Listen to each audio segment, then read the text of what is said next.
안녕하세요. 삶의 지혜와 깊은 울림이 있는 이야기를 나누는 시간입니다. 오늘 우리가 함께 나눌 이야기는 두 가지 깊은 주제를 담고 있습니다. 하나는 우리가 매일 사용하는 말의 무게에 대한 성찰이며, 다른 하나는 50년이 넘는 세월을 함께한 부부의 삶을 통해 배우는 진정한 사랑과 헌신의 의미입니다. 우리 한국에는 말 한마디에 천냥빚도 갚는다는 속담이 있습니다. 이처럼 말의 힘이 얼마나 큰지 조상 대대로 지혜로 전해져 왔죠. 하지만 바쁜 일상 속에서 우리는 종종 그 힘을 잊고 생각 없이 내뱉은 말로 관계에 상처를 주거나 스스로를 어려움에 빠뜨리기도 합니다. 이 메시지를 통해 당신의 마음에 깊은 평안과 지혜가 깃들기를 기도합니다. 잠시 시간을 내어 이 이야기에 귀 기울여 주시고, 만약 이 내용이 당신의 마음에 와닿는다면 조용히 공유 버튼을 눌러주세요. 당신의 작은 손길이 또 다른 누군가에게는 어둠을 밝히는 등불이 될 수 있습니다. 당신의 선한 나눔 위에 하나님의 크신 축복이 함께하기를 바랍니다. 이제 지혜의 샘으로 함께 들어가 보겠습니다. 지혜로운 사람은 어리석은 사람보다 훨씬 적은 고통을 겪는다고 합니다. 성경의 지혜서인 잠언 18장에는 이렇게 기록되어 있습니다. 어리석은 자의 입술은 다툼을 일으키고 그의 입은 매를 자청하느니라. 참으로 곱씹어볼 만한 구절입니다. 자신감에 가득 찬 어리석은 자의 입술은 끊임없이 논쟁을 불러일으키고 싸움을 시작하며 결국 스스로를 고통으로 몰아넣습니다. 혹시 이런 경험 없으신가요? 나중에 그때 그냥 입을 다물고 있을 걸 하고 깊이 후회했던 순간 말입니다. 침묵을 지키는 것이 얼마나 어려운 일인지 우리는 잘 알고 있습니다. 하나님께서 우리에게 2개의 귀와 하나의 입을 주신 것은 말하기보다 듣는 것을 2배로 하라는 깊은 뜻이 담겨 있는지도 모릅니다. 잠언 12장은 계속해서 말합니다. 칼로 찌름같이 함부로 말하는 자가 있거니와 지혜로운 자의 혀는 양약과 같으니라. 머릿속에 떠오르는 생각을 아무런 여과 없이 내뱉는 경솔한 말은 날카로운 칼처럼 상대방의 마음을 깊이 찌릅니다. 하지만 지혜로운 사람의 혀, 즉 신중하고 따뜻한 말은 상처를 치유하는 약이 됩니다. 그리고 잠언 18장 21절은 우리에게 가장 강력한 경고이자 교훈을 줍니다. 죽고 사는 것이 혀의 힘에 달렸나니 우리의 혀, 우리의 말에 생명과 죽음의 힘이 함께 깃들어 있다는 것입니다. 그리고 그 말을 즐겨 사용하는 사람은 그 열매를 스스로 먹게 될 것이라고 성경은 말합니다.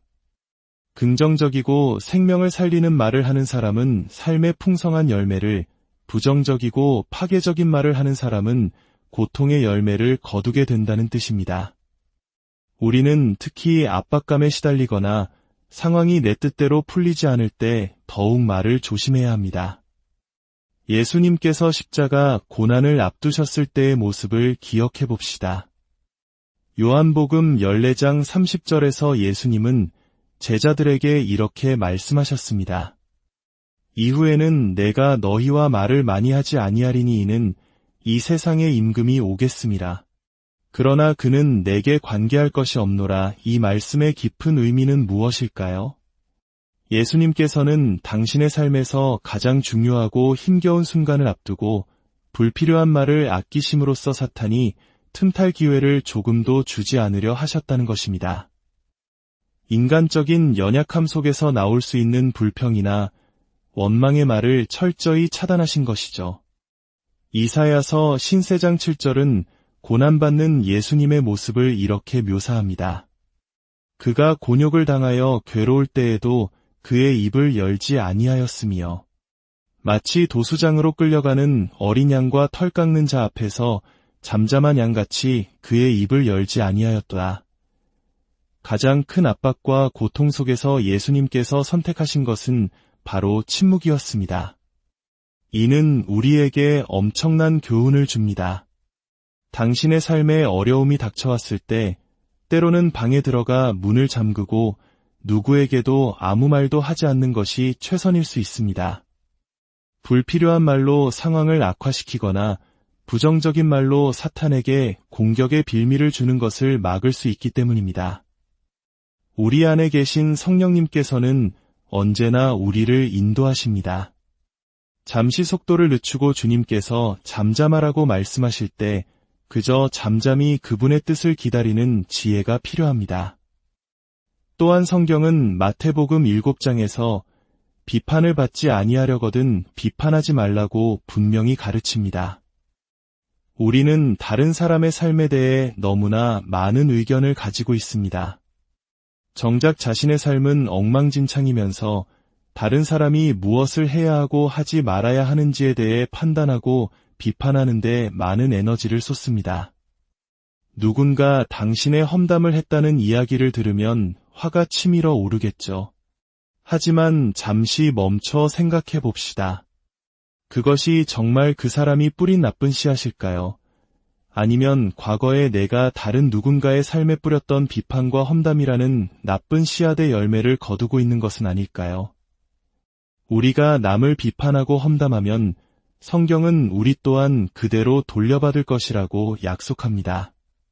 자신의 삶을 개선하는 가장 간단한 방법 중 하나는 바로 다른 사람의 일에 참견하지 않고 자신의 일에 집중하는 것입니다. 만약 누군가가 정말 하나님의 말씀에 어긋나는 행동을 하고 있다고 생각된다면 다른 사람에게 그 사실을 떠벌리고 다니지 말고 조용히 그를 위해 기도해 주십시오. 그것이 진정으로 지혜로운 행동입니다. 이제 이 지혜가 한 사람의 삶, 그리고 한 가정에 어떻게 꽃 피었는지에 대한 이야기로 넘어가 보겠습니다. 무려 54년이라는 긴 세월 동안 결혼 생활을 이어온 한 부부의 이야기입니다. 많은 사람들이 그 비결을 궁금해했습니다. 그녀는 이렇게 고백합니다. 무엇보다도 남편과 제가 모두 예수님을 믿는 신앙인이며 하나님을 기쁘시게 하고 그분의 말씀에 순종하고자 하는 마음이 있었다는 것이 가장 큰 차이를 만들었습니다. 특히 결혼 초 그녀는 어린 시절 겪었던 학대의 상처로 인해 수많은 인격적 문제를 안고 있었습니다. 그녀 자신도 스스로에게 얼마나 많은 문제가 있는지 깨닫지 못할 정도였습니다. 그녀는 회상합니다. 지금 돌이켜보면 남편이 어떻게 그 천몇 년을 견뎌냈는지 신기할 따름입니다. 그녀의 남편은 하나님께서 그녀를 위해 영적으로 준비시킨 사람이었습니다. 그는 하나님과 매우 깊은 동행을 하고 있었습니다. 여기서 아주 특별한 이야기가 있습니다. 그녀의 남편은 배우자를 위해 기도할 때 보통 사람들과는 전혀 다른 기도를 드렸습니다. 그는 하나님, 도움이 필요한 사람을 제게 보내주십시오. 제가 그 사람을 도울 수 있도록 해주십시오. 라고 기도했습니다. 생각해 보십시오. 누가 이런 기도를 할 수 있을까요? 이것은 하나님께서 그의 마음에 직접 심어주신 거룩한 소망이었음에 틀림없습니다.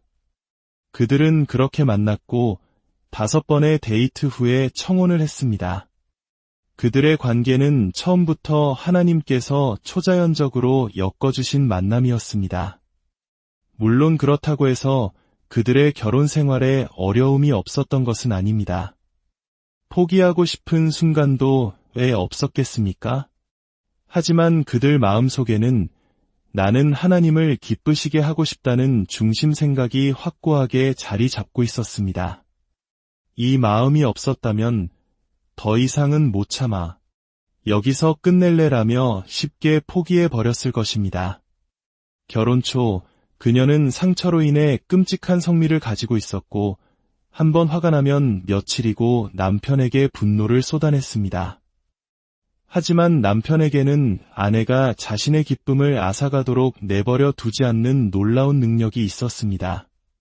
그는 힘겨운 순간이면 차를 몰고 나가 울면서 기도했지만 아내에 대한 무조건적인 사랑을 거두지 않았습니다. 어려운 결혼 생활을 하고 있는 분들께 그녀는 이렇게 조언합니다. 하나님 안에서 충분히 강해져서 문제를 일으키는 상대방이 당신의 기쁨을 훔쳐가지 못하게 해야 합니다. 그녀의 남편은 그녀가 사랑을 받아들일 준비가 되었을 때 언제나 그 자리에서 사랑을 줄 준비가 되어 있었습니다. 그가 만약 똑같이 화를 내고 그녀를 비난했다면 그녀는 결코 그 어두운 터널을 빠져나오지 못했을 것입니다. 남편의 변함없는 사랑이 결국 그녀의 굳게 닫힌 마음의 문을 열고 상처를 치유했습니다. 서로 다른 성격 또한 하나님의 선물이었습니다.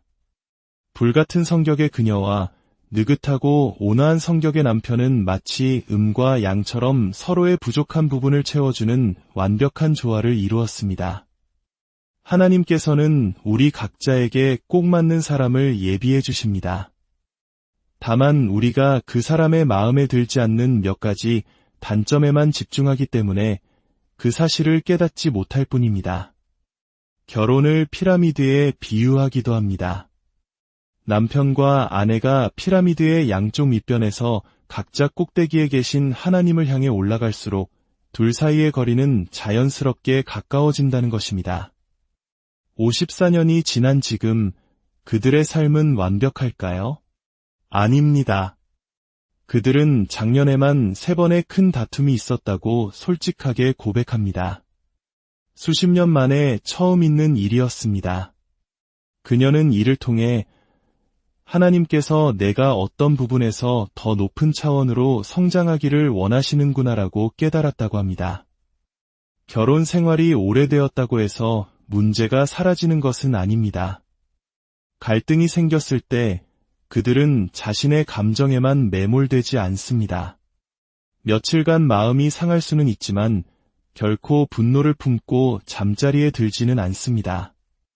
분노가 사탄에게 문을 열어준다는 영적 지혜를 알기 때문입니다. 그리고 하나님께 나아가 묻습니다. 하나님, 그 사람이 옳은가요? 제가 옳은가요? 그러면 하나님께서는 종종 이렇게 말씀하십니다. 너의 관점에서만 보지 말고 상대방의 입장에서 한번 보아라. 우리는 너무나 자주 자신의 감정, 자신의 입장에서만 상황을 봅니다.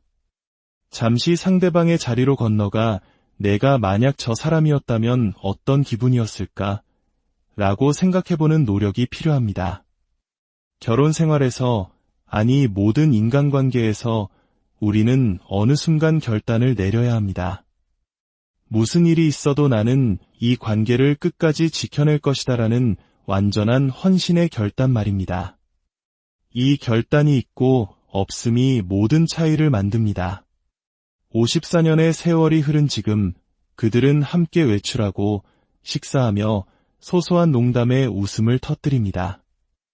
아내는 남편이 좋아하는 스포츠에 대해 질문하며 그의 이야기에 귀를 기울여줍니다. 사랑은 자신의 선호를 내려놓고 상대방을 우선하는 것이기 때문입니다. 우리 모두는 때때로 실망스러운 모습을 보일 수 있습니다. 완벽한 사람은 없습니다. 상대방이 내가 원하는 방식으로 사랑을 표현해주지 않는다고 해서 분노할 필요는 없습니다. 그저 그 사람에 있는 모습 그대로를 받아들이는 법을 배워야 합니다. 오늘 나눈 이 2가지 이야기, 즉 말의 힘과 헌신적인 사랑의 이야기가 여러분의 삶에 깊은 영감과 지혜를 주었기를 바랍니다. 당신의 입술에서 나오는 말이 다른 이들에게 치유와 생명을 전하는 통로가 되기를 축복합니다. 당신의 모든 관계가 조건 없는 사랑과 흔들리지 않는 헌신으로 가득 차기를 기도합니다. 주님의 평안이 언제나 당신과 당신의 가정에 함께 하시기를 소망합니다.